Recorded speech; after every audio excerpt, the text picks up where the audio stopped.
I thrived on showing how successful I could be. I was very successful at my company. I was successful when I started my own consulting firm. I wanted people to look at me and like me and feel I was successful. It seemed Andrew Sobel succeeded at everything he did. After climbing to the top of a large global consulting firm, he started his own company, then began a successful writing career. My first book was very successful, Clients for Life. It sold all over the world. It was no surprise Andrew did so well. After all, it was expected because both his parents were educated and successful.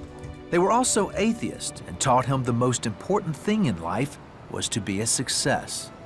That meant that I would get people's approval, that I'd get my family's approval. Compared to the conversation. Andrew and his wife, Mary Jane, set very high standards for their children as well.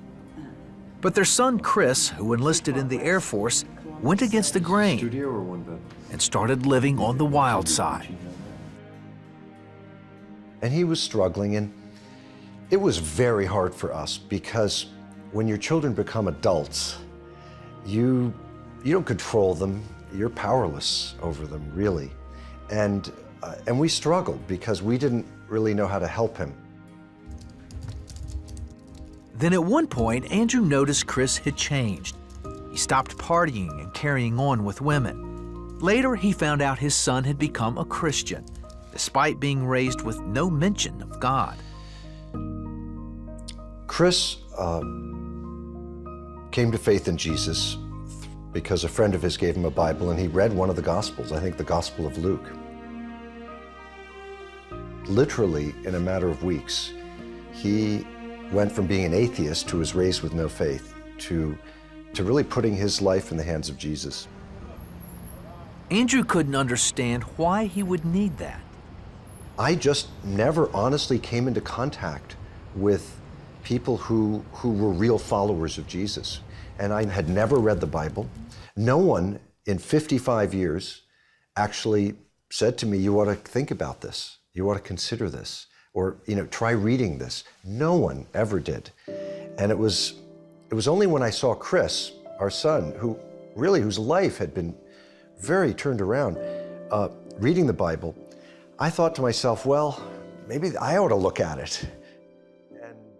So Andrew bought a Bible, but he hid it from his wife and secretly began reading the Gospel of Matthew. This man Jesus intrigued him.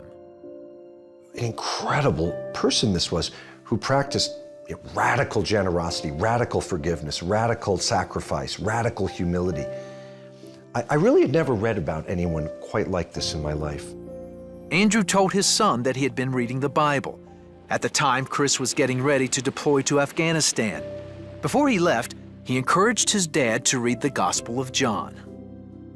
I came to the point in John where Jesus has the Passover supper with his disciples, and he knows he's going to die in a few days and be crucified, and he washes their feet. I read that and I was stopped dead in my tracks. I knew no ordinary human could do that. I have never in my life met someone like that who would be such a servant leader, who would literally wash the feet of their followers. The more he read, the more he understood that something was missing from his life. Deep, deep down, I never really felt truly accepted, even loved. One night, Andrew realized what he'd been seeking all his life, and it had nothing to do with success. And as I drifted off to sleep, a word just popped into my head. And that word was acceptance. And it filled my head, acceptance.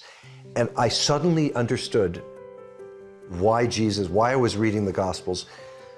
And I realized that he was the only person who had truly, completely, and totally accepted me.